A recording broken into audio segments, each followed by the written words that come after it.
Hello, everyone. Welcome to our podcast. I'm Mr. J, and I am so glad you could join us today.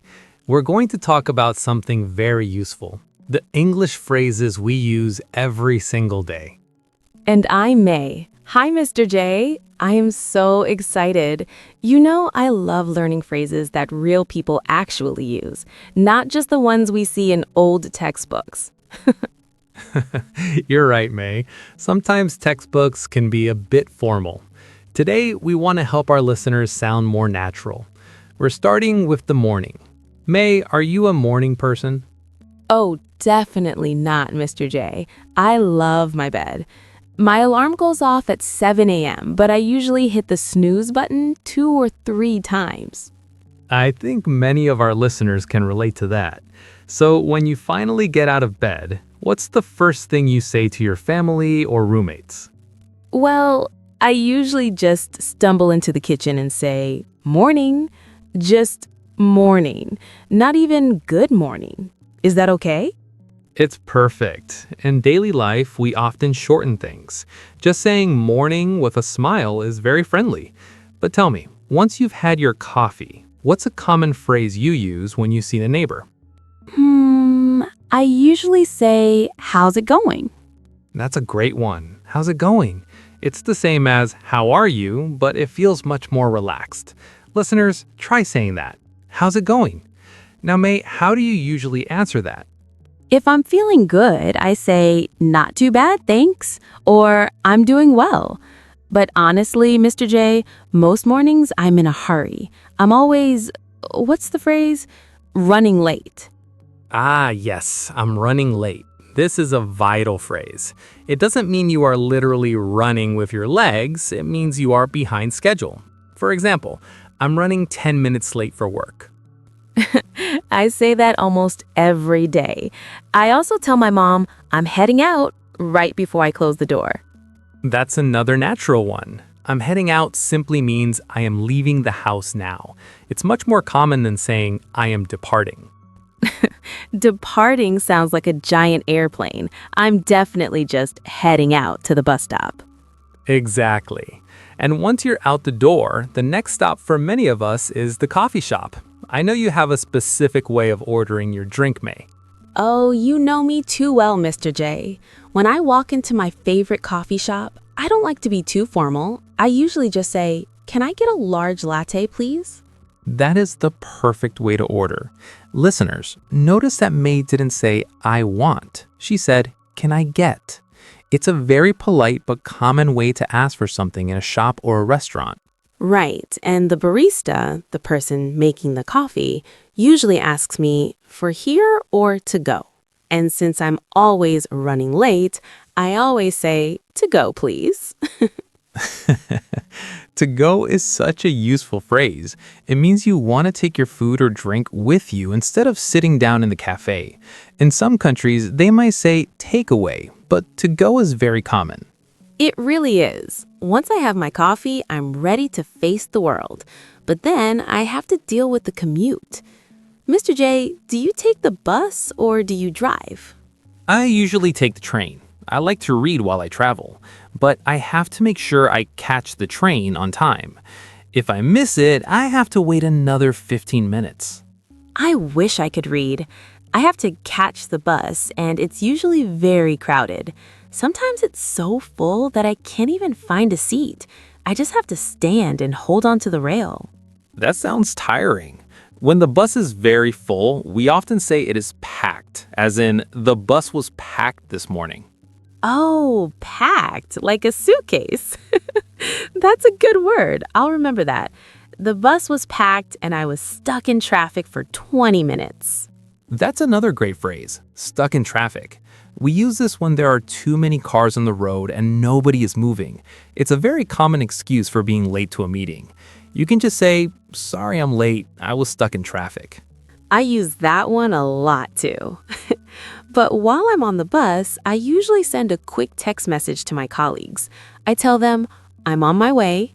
I'm on my way is a classic. It tells people that you have already started your journey and you are moving toward them. It's much better than just saying, I'm coming. Definitely. It makes it sound like I'm actually moving, even if the bus is stuck.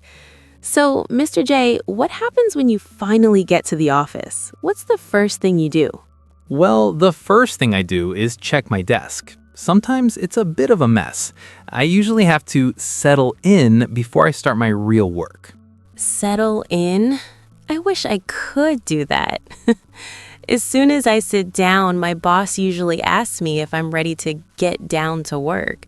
It sounds so serious, doesn't it?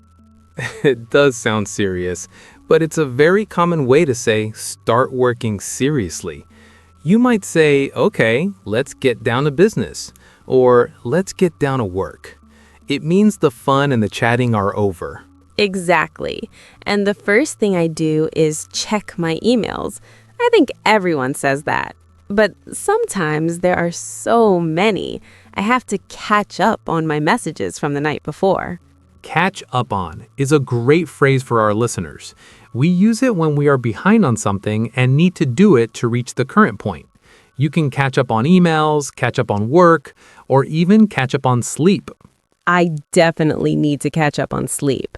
But back to the office. When I'm working, my coworkers often come to my desk and ask, "Do you have a minute?" That's a very polite way to interrupt someone. It's much nicer than just starting to talk. If someone asks, "Do you have a minute?" and you are very busy, what do you say, May? I usually say, "I'm a bit tied up right now." Does that sound okay, or is it too much? No, that's perfect. I'm tied up is a very natural way to say I'm busy. It's like your hands are tied, so you can't do anything else at that moment. You can add, "Can we talk in 10 minutes?" to be extra helpful. Oh, I like that. I'm tied up. Let's talk later. You know what my favorite part of the workday is, Mr. J? Let me guess. Is it lunchtime? How did you know? Around noon, I usually turn to my friend and say, "Want to grab a bite?" Grab a bite. I love that phrase. It doesn't mean you are going to literally grab food with your hands. It just means to get a quick and simple meal, like a sandwich or a salad. Right, it's quick. We don't have a lot of time, so we just grab a bite to eat and then we go back to the office. But by the afternoon, I start to feel a little bit tired. I usually need a pick-me-up. A pick-me-up, that's a fun one. For some people, a pick-me-up is another coffee or maybe a small snack like chocolate. It's something that gives you a little energy when you are feeling low.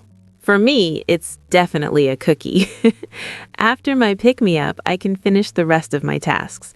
And then the best moment of the day comes when it's time to wrap things up. Wrap things up is such a useful phrase for the end of a meeting or the end of the day. It means to finish what you are doing. For example, let's wrap things up so we can all go home. And that is exactly what I say at 5 p.m. I wrap things up, I say goodbye to everyone, and then I'm finally done for the day. It feels so good to finish work, doesn't it? But the day isn't over yet. We still have the evening to talk about. Definitely. After I leave the office, the first thing I think is, I'm calling it a day. It's such a satisfying thing to say, isn't it? Calling it a day. It means I'm done working and I'm not going to do anything else productive until tomorrow. That is a classic expression. Even if the sun is still up, once you finish your work, you can call it a day. So, May, when you get home, do you usually cook or are you too tired? Most days, I'm way too tired to cook a big meal. So I usually just order in. I use an app on my phone to get some fried rice or noodles delivered. It's so much easier than washing dishes. I agree. Ordering in is a very common phrase nowadays. It just means ordering food to be delivered to your house. And after you eat, how do you spend your evening? I like to wind down by watching a bit of Netflix or maybe reading a webtoon. Winding down. That's a good phrase, right? Like a clock slowing down? Exactly. To wind down means to relax after a period of work or excitement. It's that time when you let your brain rest. And then, finally, when your eyes start getting heavy, it's time to hit the sack. Hit the sack. I love that one. It sounds like you're being violent with your pillow, but it just means go to sleep. Listeners, don't worry. You don't actually have to hit anything. It just means your bed is waiting for you. Well said, May. You know, we've covered so many phrases today. Since we are near the end of our episode, why don't we wrap things up by looking back at what we've learned? I think our listeners would appreciate a quick review. That's a great idea. Let's do a daily life summary. Okay, in the morning, remember, instead of good morning, you can just say morning. To ask how someone is, try how's it going? And if you're behind schedule, you're running late.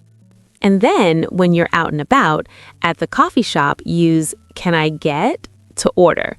If you don't want to sit in the cafe, tell them it's to go. If there are too many cars on the road, you are stuck in traffic. And if you are already traveling, tell your friends, I'm on my way. Great list, May. And what about at work? When you start working seriously, you get down to work. If you have too much to do, you are tied up. If you want a quick lunch with a friend, ask them to grab a bite. And when you finish for today, you wrap things up or call it a day. Wow, that's a lot of English. Listeners, don't worry if you can't remember them all at once. The best way to learn is to use them. Speaking of which, we want to hear from you. Yes, we really do. We have a little homework for you, but the fun kind. Go to the comments section below and tell us, what is your favorite morning phrase? Or you can tell us, what time do you usually hit the sack? Oh, I want to read those. Please write your answers in English. Even if it's just a short sentence, it's great practice. We promise to read your comments. Practicing every day is the secret to speaking fluently. Thank you so much for listening to us today. You did a great job just by showing up and learning. Yes, you guys are awesome. Don't forget to like this podcast if you found it helpful. I can't wait to chat with you again in the next episode. Bye for now. Goodbye, everyone. See you next time.